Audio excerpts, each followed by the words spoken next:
Hello दोस्तों, मुझे मालूम है आपका लॉ का पेपर अभी हो चुका है और आई होप कि आपका पेपर बहुत ही बेहतरीन, बहुत ही अच्छा गया होगा। इवन आपका अकाउंट्स का पेपर भी बहुत अच्छा गया होगा, आई होप सो। अब नेक्स्ट डे आफ्टर टुमारो हमारे पास कॉस्ट का पेपर है और उसके लिए एग्जामिनेशन टिप्स जो है वो देना बड़ा ज़रूरी है कि यार हमको कैसे अगले कॉस्ट के पेपर की तैयारी करनी है। अब मैं आपको बता दूं, इस पूरे कॉस्ट के पेपर में सबसे पहले आपके पास अभी से अगर मैं काउंट करूं, अगर आप 7 बजे अभी पढ़ने बैठते हो तो ब्रेक्स और सब नींद वींद सब माइनस करके मेरे हिसाब से अप्रॉक्सीमेटली आपके पास एग्ज़ाम के पहले 12 बजे तक 24 घंटे अवेलेबल हैं। 24 आवर्स टोटल आपके पास अभी अवेलेबल है।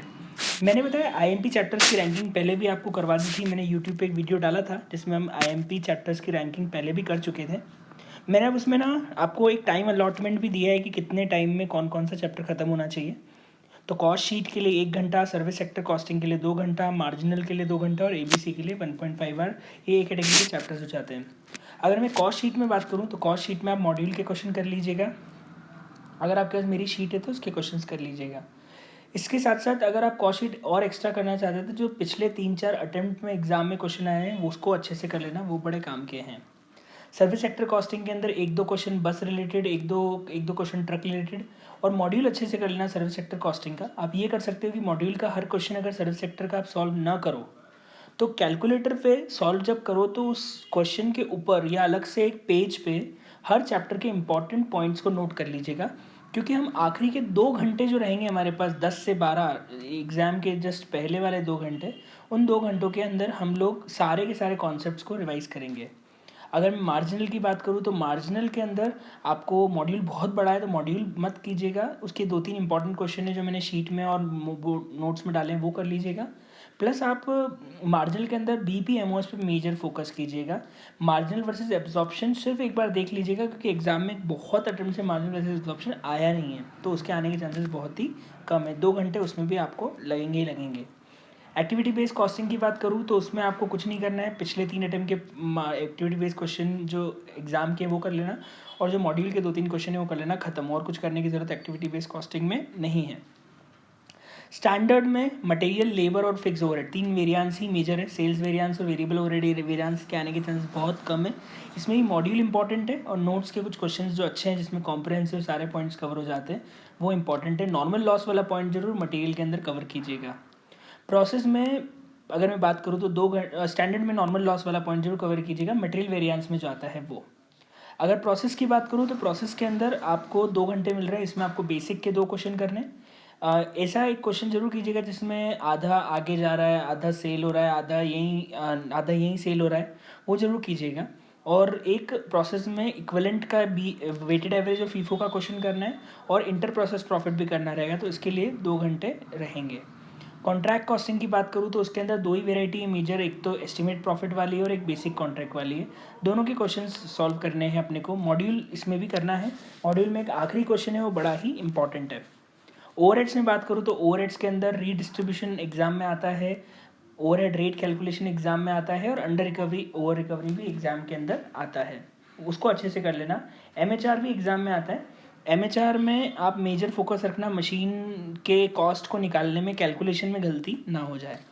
लेबर में 2 मेजर टॉपिक है, एक तो रोवन और हालसे प्लान और दूसरा लेबर टर्नओवर। इन दोनों पे ज़्यादा फोकस कीजिएगा।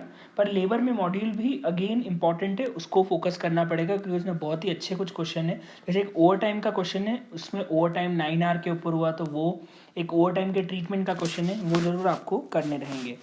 मटेरियल कॉस्टिंग में 2 इंपॉर्टेंट टॉपिक है, ईओक्यू और स्टॉक लेवल। उनकी कॉम्प्रहेंसिव क्वेश्चन कर लीजिएगा जिसमें ईओक्यू और स्टॉक लेवल दोनों कवर हो जाते हैं। साथ में स्टॉक आउट वाले 2 क्वेश्चन हैं वो जरूर करने, प्रोबेबिलिटी वाले, वो बड़े ही इंपॉर्टेंट है। स्टोर लेजर देख लीजिएगा, एक क्वेश्चन कोई भी सॉल्व देख लीजिएगा कि स्टोर लेजर कैसे करते हैं, उसको सॉल्व नहीं भी करोगे तो चलेगा। नॉन इंटीग्रेट में सबसे पहले ऐसे क्वेश्चंस करना जिसमें इनकम्प्लीट अकाउंट्स हैं या सेल्स नहीं दी है, या सेल्स दी है तो कोई नया एडजस्टमेंट है। जैसे एक बिल्डिंग कंस्ट्रक्शन वाला पॉइंट है, एक डब्ल्यूआईपी रिजेक्टेड वाला पॉइंट है, सेल्स रिटर्न वाला पॉइंट है, एक में इनकम्प्लीट रिकॉर्ड्स हैं। उन क्वेश्चन पे मेजर फोकस कीजिएगा। बहुत बड़ा क्वेश्चन मत करना, वो एग्जाम में नहीं आएगा। रिकन्सिलेशन में वो क्वेश्चन जरूर करना जिसमें P&L और कॉस्ट शीट दोनों बनानी है, और एक ऐसा क्वेश्चन करना जिसमें पहले स्टॉक कॉस्ट लेजर्स बना के उसके बाद उसका रिकन्सिलेशन भी बनाना रहता है। अगर मैं सी कैटेगरी चैप्टर की बात करूँ तो जॉइंट बाय में मेजर एक तो रिवर्स कॉस्ट मार्जिन मेथड है, वो देख लेना, और एनआरवी और उसके 1-2 क्वेश्चंस कर लेना। बजट में फिक्स और फ्लेक्सिबल बजट भी एग्जाम में आता है, और मास्टर जो रॉ मटेरियल कंजम्पशन और परचेज बजट है उसके 2-3 क्वेश्चन है वो आपको करने रहेंगे, पर इनके लिए ज़्यादा टाइम नहीं है। जॉब और बैच वैसे अलग से नहीं भी करोगे तो ओवरहेड्स में कवर हो जाता है, उसमें एक ईबीक्यू वाला पॉइंट है वो ज़रूर अच्छे से कर लीजिएगा। तो ये आपको मेन चैप्टर्स है, और इतना इतना टाइम आपको मैंने अलॉट किया है। 22 घंटे लगेंगे, 2 घंटे हमारे पास है जो हम आखिरी में कॉन्सेप्ट रिवीजन के लिए रखेंगे। टिप्स ये है कि साहब सारे पास एग्जामिनेशन क्वेश्चंस को एक बार तो कैलकुलेटर पे सॉल्व करके उसके मेन पॉइंट को लिख लेना। आरटीपी आप लोगों ने कर ली होगी, उसको एक बार देख लीजिएगा। कोशिश करना कि एग्ज़ाम में 85% पेपर बहुत अच्छे से हो जाए, क्योंकि ये एक्सपेक्टेड है कि एक आध क्वेश्चन ऐसा आएगा पेपर के अंदर जो थोड़ा सा हैरान परेशान करेगा। तो हमारा पहला टारगेट तो ये रहना चाहिए कि हम 85% पेपर को बहुत अच्छे से सॉल्व कर लें, ताकि हम एग्जाम्शन तो लेके आसानी से आ पाएँ। थियरी मत कीजिएगा अनटिल और अनलेस आपके पास प्रैक्टिकल क्वेश्चन बिल्कुल भी नहीं आता है, क्योंकि थियरी में मार्क्स कम मिलते हैं, तो थियरी पे फोकस मत कीजिएगा। ये मैंने आपको बता ही दिया कि वन लाइनर समरी पे फोकस करना है, मतलब जो भी क्वेश्चंस आप कर रहे हो उसकी समरी बना के लास्ट के 2 घंटे में उसको रिवाइज करके जाना है, मॉड्यूल को कवर करना ही है, मैंने आपको बता दिया। Last and the final thing आपको ध्यान रखना है कि आपका कॉन्सेंट्रेशन बहुत अच्छा होना चाहिए कॉस्ट के पेपर के अंदर। दूसरा, जल्दबाजी हड़बड़ाहट में कोई पेपर मत कीजिएगा। चाहे हम 90 नंबर का ही कॉस्ट का पेपर सॉल्व करें, लेकिन उसको बहुत आराम से और शांति से करना है।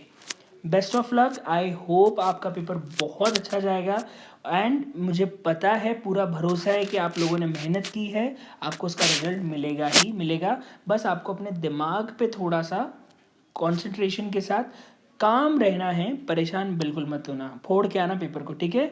Bye bye, good day, enjoy, bye bye.